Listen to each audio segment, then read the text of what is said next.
लाल सिंह का विजिट भी होने जा रहा था, उमर साहब का विजिट भी होने जा रहा था इंदरवाल में, लेकिन क्या वजह रही आखिर? आज आपने स्पीच में भी बोल दिया, भाजपा के खिलाफ भी बोल दिया, डिस्ट्रिक्ट एडमिनिस्ट्रेशन के खिलाफ भी बोल दिया, तो आज यहाँ पे इंदरवाल की आवाम जो है मायूस होकर घर जा रही है, तो क्या कहना रहेगा? देखिए, सबसे पहली बात, इंदरवाल की आवाम में कोई मायूसी नहीं है। मैं सब लोगों से मिलके अभी गया हूँ और अभी भी आप देख रहे हैं जहाँ पे जहाज ने लैंड करना था, मैं अभी भी यहीं पे खड़ा हूँ। मायूसी खैर नहीं है लोगों में, बल्कि खुशी है और जज्बा डबल हो गया है। सबसे पहले हमारा लाल सिंह जी का जो प्रोग्राम था छात्रों में जनता से मिलने का, एक जन संवाद करने का, वो 11 बजे का शेड्यूल तय था, एक्सप्लेन था और एडमिनिस्ट्रेशन के पास उसकी कॉपी भी थी। उनने पहले मॉर्निंग में 10 बजे के करीब मचेल जाना था, माता रानी के दर्शन करने थे। मचेल से माता जी का आशीर्वाद लेके उनने छात्रों आना था और छात्रों के लोगों से खिताब करना था। और चूंकि पहले तो उनको मचेल जाने की इजाजत नहीं दी गई और ये बताया गया कि वहां आर्मी के चॉपर्स लगे हुए हैं, आप इंतजार करिए, आपको जो ही हम हेलीपैड का वो स्पॉट खाली करेंगे उसके बाद आप अपना जहाज लेके आ जाइए। लगातार इंतजार करने के बाद जब तक हम टाइम से ऊपर चले गए तो हमने मचेल के प्रोग्राम को होल्ड पे रखा गया। ये हुई एक स्टोरी।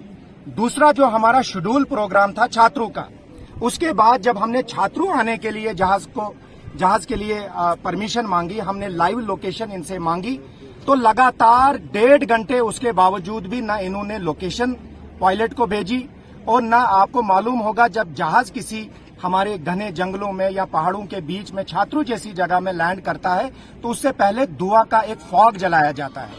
मैं लगातार 10:30 बजे से यहाँ पे हूँ, कोई फॉग, कोई धुआं भी उन्होंने नहीं जलाया। एक तो धुआं भी नहीं जलाया जो फॉग है, दूसरा उनके बाद जो लाइव लोकेशन थी वो भी इन्होंने नहीं भेजी। उनकी चाहत थी यहाँ पर आने की, लेकिन साजिशों के तहत जो हमारी जिला एडमिनिस्ट्रेशन है, भारतीय जनता पार्टी की एक चुनाव की एक मशीनरी बन गई है, जिनको हम छात्रों और इस सरजमीन से कड़े अल्फाज में मजम्मत करते हैं। इन्होंने जो एक साजिश की यहाँ पे, और साजिश लगातार कल से ही हो रही थी, जब हमारे इंडिया अलायंस के पार्टनर श्री उमर अब्दुल्ला साहब कल पाडर चले गए। पाडर में एक जन सैलाब जो उनको सुनने के लिए, और कांग्रेस और नेशनल कॉन्फ्रेंस का मैनिफेस्टो इस जम्मू कश्मीर के लिए क्या है उसको सुनने के लिए घरों से बाहर निकले, नौजवान बाहर निकले, महिलाएं बाहर निकली, हर एक आदमी पाडर का बाहर निकला। लगातार कल से ही हमें ये उम्मीद थी, हमें पूरा इस बात का अंदाजा था कि हमारे खिलाफ साजिशें हो रही है। जिस साजिश को आज यहाँ पे ओपन हुई और हमें जहाज उतारने की यहाँ पे परमिशन नहीं दी, और दिल पर पत्थर रखकर लाल सिंह जी ने और कांग्रेस पार्टी ने इस प्रोग्राम को कहीं न कहीं फिर वाइंड अप किया गया। लेकिन उसके बावजूद मैं लोगों से मिला, मैं भारतीय जनता पार्टी को आपके चैनल से ये जवाब देना चाहता हूं, आपकी हार इस हल्का उधमपुर और कुटवा और अर्स्टवाइल डोडा डिस्ट्रिक्ट से निश्चित है। इसलिए जो आप षड्यंत्र कर रहे हैं, आप आज से ही वोटिंग 19 को होगी, लेकिन आज आपने इकरार कर लिया है कि भारतीय जनता पार्टी ने यहाँ पे अपने घुटने टेक दिए हैं।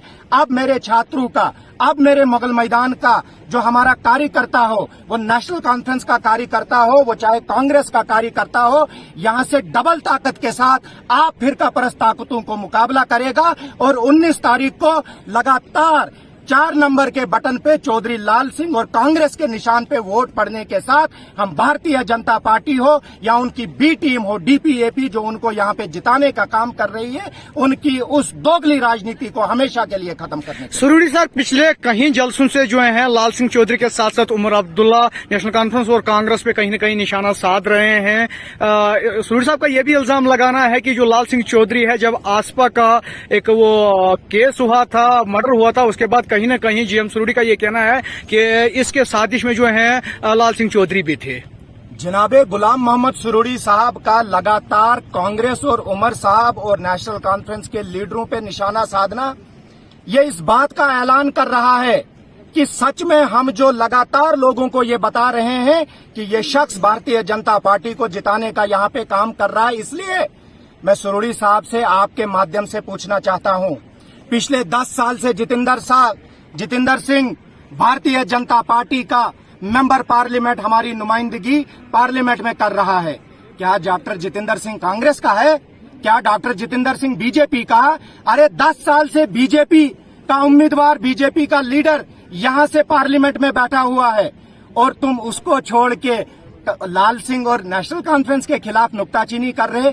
यही तुम्हारी साजिश है, यही तुम्हारा दोहरा चरित्र है और तुम्हारे इस डबल चरित्र को, डबल स्टैंडर्ड को यहाँ का गरीब आदमी, मेरा गुजर, मेरा कश्मीरी, मेरा हिंदू, मेरा पहाड़ों पे रहने वाला आदमी तुम्हारी इस गंदी राजनीति को जांच चुका है। जहां तक आसिफा का सवाल है, हालांकि हम उस बेटी का नाम नहीं लेना चाहते हैं। अरे सुरूरी साहब, आपने उस परिवार के लिए क्या किया? आपको इतना दर्द होता आप पार्लियामेंट में, आप असेंबली में अपना इस्तीफा देते। अरे आपके लिए, हमारे लिए वो बेटी है। कांग्रेस पार्टी ने कभी किसी जलसे में उस बेटी का नाम नहीं लिया, लेकिन आईडीपीएपी का कहीं पे भी जलसा हो, वो 10 लोगों की मीटिंग हो, मैं शर्म आनी चाहिए आप जैसे लीडरों को। आप उस छोटी बत्ती का इस्तेमाल अपनी ऊंची राजनीति को करने के लिए उसका नाम इस्तेमाल कर रहे हैं। मैं इलेक्शन कमीशन ऑफ इंडिया को भी यहाँ से बताना चाहता हूँ, ये इलेक्शन कमीशन जो एक रेप विक्टिम लड़की का नाम लगातार इसलिए उठाते हैं, ये हमारे दिलों को झुझोड़ने का काम करते हैं। हमारे जज्बात मजरूह होते हैं, गुजर कम्युनिटी के जज्बात मजरूह होते हैं। इन लोगों के खिलाफ, इन लीडरों के खिलाफ, कम्युनिटी के खिलाफ जज्बात मजरूह करने का इल्जाम लगना चाहिए, एफआईआर होनी चाहिए, उनको जेलों में होना चाहिए। सुनील साहब का ये भी कहना है कि इस बार अगर हमारी टक्कर है वो बीजेपी के साथ है, कांग्रेस कहीं अरे कहाँ बीजेपी के साथ टक्कर है? अरे तुम्हारा लीडर तो गुलाम नबी आजाद अनंतनाग और राजौरी और पुंछ में भारतीय जनता पार्टी के साथ सलाह मशवरा कर रहा है। वो गुलाम नबी आजाद जो 2 दिन से लगातार कुर्ता पहन के बैठा हुआ था, मैं अनंतनाग से बीजेपी का उम्मीदवार हूँ, मुश्तरका उम्मीदवार हूँ। जम्मू जैसी जगह में जहाँ इस पार्टी का जनरल सेक्रेटरी है, जहाँ इस पार्टी का सूबाई सदर है, आपको ये होश नहीं आया कि 2 में से किसी एक को जम्मू पार्लियामेंट से लड़ाने का काम करते? आपने सोची समझी साजिश के तहत खिते चिनाब को चुना आजाद साहब, और आपने सोची समझी साजिश के तहत और भारतीय जनता पार्टी के उस सस्ती राजनीति का आप शिकार हुआ। और मैं समझता हूं इतने बड़े लीडर और इतने सस्ते भाव में आप बिक गए। और ये इंदरवाल की जनता है, ये मेरे चिनाब वैली की जनता है, और आपकी ये दोहरे चरित्र की राजनीति, आपकी ये फिरका परस्त की राजनीति, आपकी ये राजनीति भारतीय जनता पार्टी को जो पार्लियामेंट में भेजने का आपने मंसूबा बनाया है, हम कभी इस राजनीति को कामयाब होने नहीं देंगे। शुक्रिया। हमारे फेसबुक पेज को लाइक करें, और अगर आपने हमारे यूट्यूब चैनल को अभी तक सब्सक्राइब नहीं किया है तो जल्दी से सब्सक्राइब कर दीजिए।